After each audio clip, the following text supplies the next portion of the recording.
I have spent the last 3 days looking at Kubernetes in detail. So what that means is I bought a course on Udemy. It was an inexpensive course, and sometimes you go, oh, it's cheap because this was like 12 bucks. So it's got to be terrible, right? Well, it wasn't actually terrible. It's been great. The instructor's been phenomenal, really going through Kubernetes piece by piece in a way that makes it digestible and builds idea upon idea. And so I've been getting a lot out of it. Anyway, what are my impressions of Kubernetes having spent 3 days kind of digging in and looking at it from an infrastructure manager perspective, from the standpoint of someone who has been building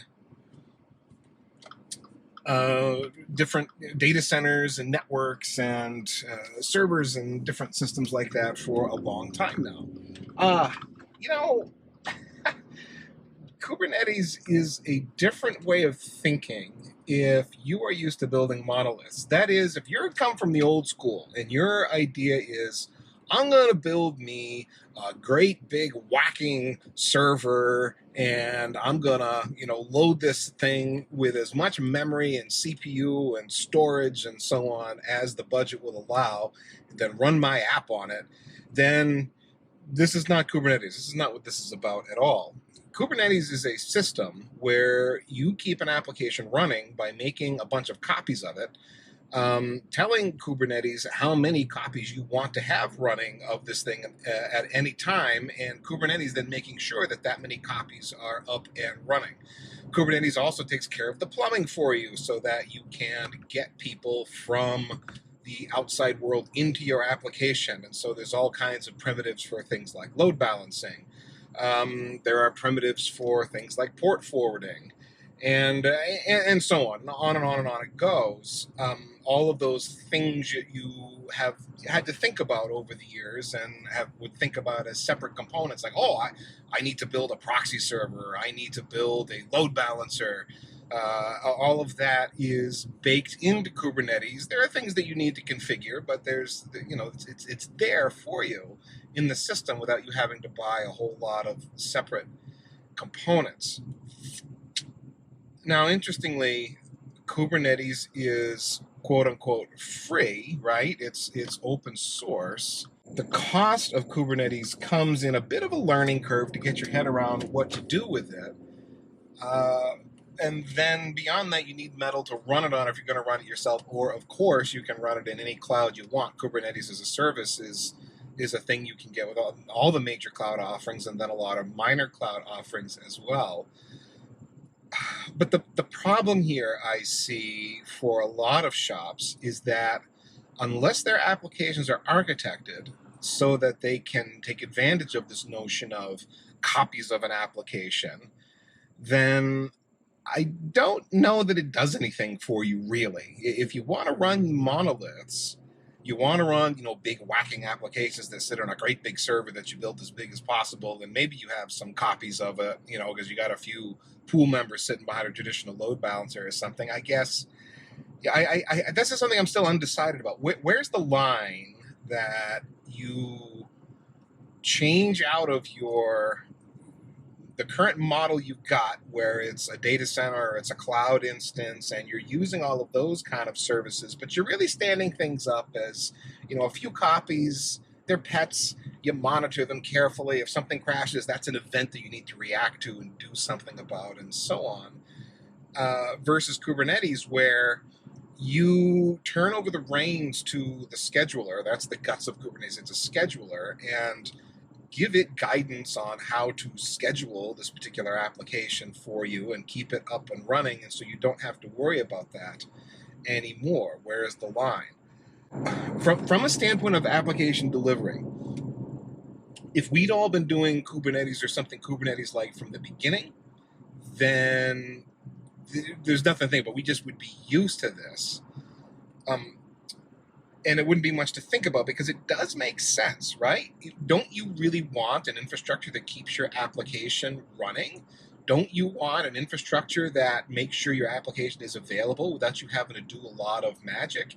And the answer is yes, because as infrastructure professionals, we've all been part of projects where we've spent thousands, tens of thousands, hundreds and even millions of dollars or more, depending on the size of your organization, to deliver just that.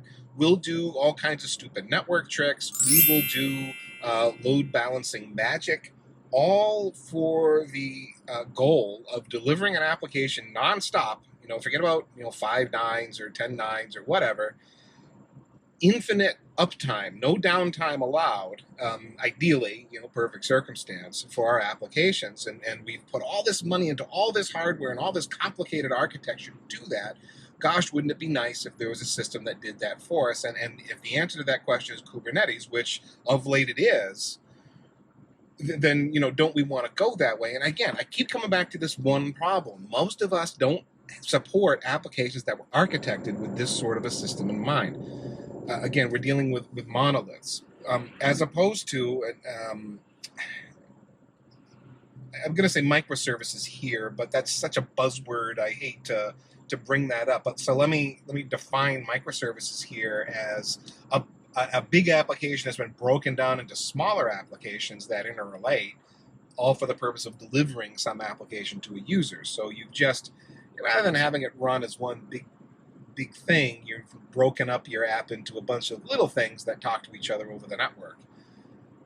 If you have that sort of architecture with microservices, then Kubernetes, gosh, I don't know why you wouldn't want to go that way. Everything within Kubernetes is architected around bringing up containers, copies of containers as needed, sticking networking in front of the copies of containers that are out there, and then proxying you from the outside world into a conversation with one of those containers in the back end delivering a service. It's architected to facilitate the network communication between all of the different components of your application. So if your application is multi-tiered, as many are, and of course as implied by microservice by definition, you've got a bunch of services that are going to need to talk to each other on the back end that a consumer may never see, like a database call, like an authentication call, a rendering engine maybe that you hand a job off to, things like that. Kubernetes gives you the ability to interconnect those very easily at scale, so that you've got some global IP or a service name, more accurately, that connects you to a whole bunch of underlying instances delivered in the form of a container. And again, you don't have to worry about it once it's set up. It's like, oh, this app is this is the authentication module, and I need, to start off with 10 instances of this authentication module, because maybe you've got very large scale and you want that many instances. We're going to spread it across this many nodes of the cluster, and you just let Kubernetes worry about it. Once you've actually built out that application definition and told it to go, you let it go. Maybe you need to build up an IP definition as well, like a cluster IP that's for the behind the scenes inter-tier communications, and maybe you need a node port definition you're going to build, which gets you from the outside world into a container without you on the outside world actually knowing what's happening. What kind of a proxy service? So it's sort of a weird proxy service, but kind of a proxy service. Yeah, you got to build those things. But again, the key here, once it's built, and Kubernetes just takes care of it for you. The schedule service sits there, looks at all the things that you've defined, and says, great, I know all of these things that are required of me, and I, as the scheduler, will make certain that the system, as has been defined in a million little YAML files, because everything's freaking YAML in Kubernetes. Oh my gosh. I can't tell you, just in 3 days of going through this training material, how many times I've sat and started building a YAML file that starts with, I don't remember all the primitives because I didn't know I was going to do that to myself. Oh, it's API version, and then it's app name, and then metadata, and then spec. I think I got something wrong in there, but all these YAML files have these 4 top-level directives, and from there you define whatever this thing is that Kubernetes supports. Okay, a million YAML files to find all that. But anyway, all of that YAML data ends up in a key value pair database, and that is the source of truth for the Kubernetes system.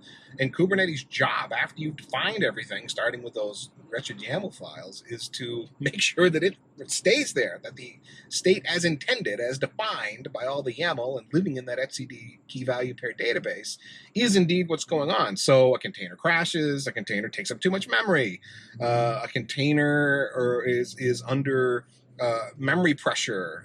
All of these things are handled by Kubernetes to make sure that the application is delivered to the end user as you have planned on. And Kubernetes has a lot of other nice things too, like rolling upgrades, and integrates nicely with a pipeline. Everything is API driven, and so if you are the kind of an enterprise where you're delivering microservices-based applications, and now you need version 3.4 up from 3.3 of the authentication module, you can put that in a pipeline and then in your own developer lingo, speak to the Kubernetes API, and off you go. You don't have to sit at the command line and do things with some custom Kubernetes, or not custom, but some specific Kubernetes interface. That's how the training's gone so far, but you don't have to do it that way, is my point.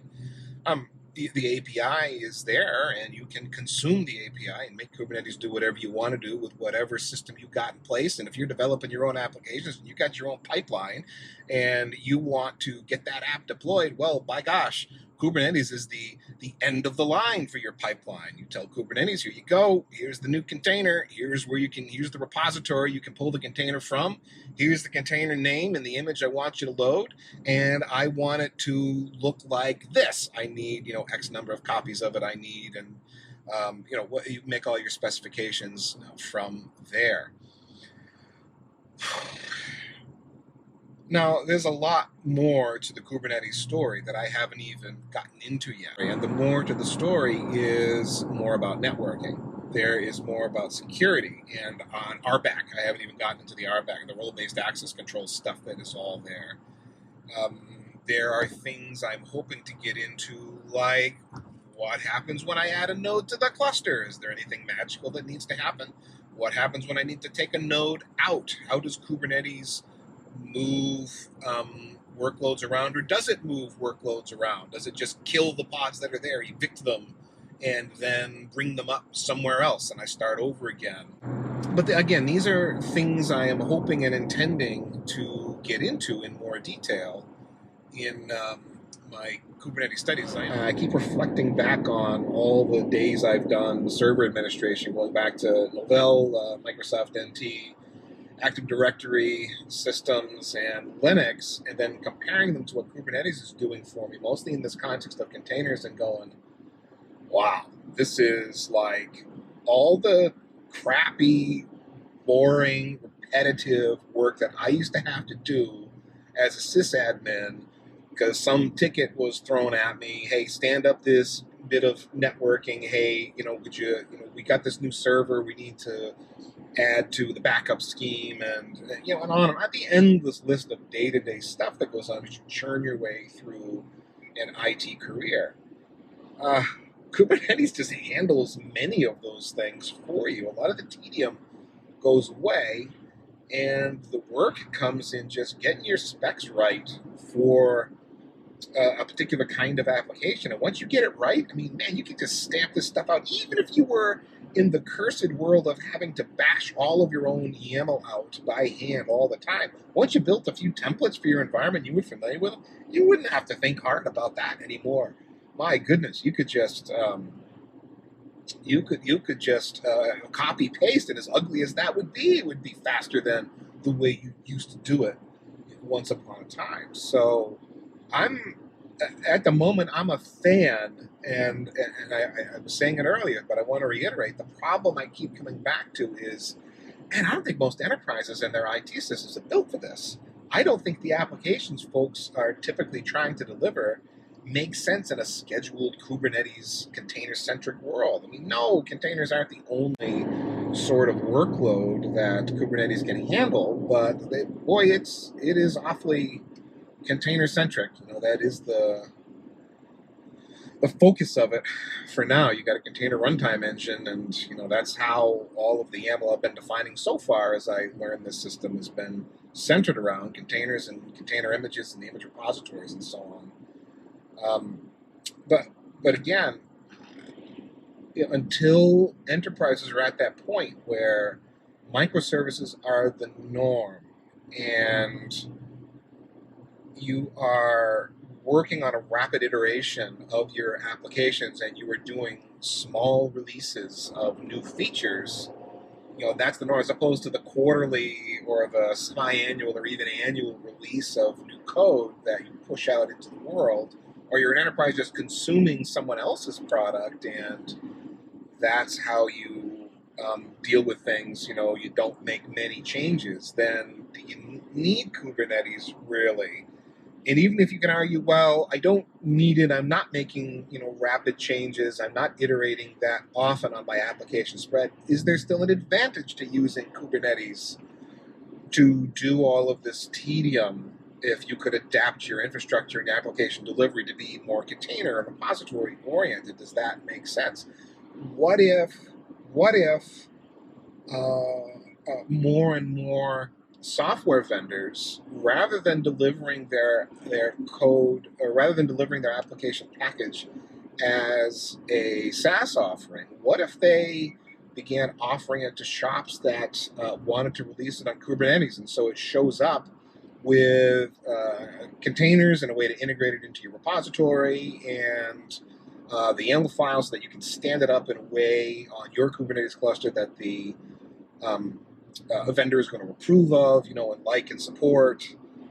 What if they started doing that? And of course, then the question comes back, well, wait a minute, is anybody going to have Kubernetes as a application delivery structure if all they're doing with that application is consuming someone else's app? In other words, they're not a development shop. And that's yet another question. I don't know if you need Kubernetes if you're not a dev shop delivering applications in-house. So there's a lot to think about, and more to study. Kubernetes is slowly taking over the world, so it's worth a lot of this thinking and discussion. I know I'm a networking guy, and that's how most of you know me, and I didn't really talk much about Kubernetes networking today. That's coming. I've got a whole big section I'm going to be going over. I can tell you that there's plenty to talk about as far as Kubernetes and networking, so it could be you're a network engineer, and you need to support a Kubernetes environment. And you want to understand what the networking is that's happening within a Kubernetes system. Yeah, well, you got a management plane, you got a control plane, you got a data plane. You've got underlays, you've got overlays, and then you've got all the physical infrastructure that goes along with all of that. So there's plenty for us to talk about. V6 support was just announced, and it's supposedly global across the entire Kubernetes system. So you can do V4 and V6 anywhere you want within Kubernetes. Okay. Lots and lots to talk about there, and we're going to get to that. We're going to get to that in some other conversations.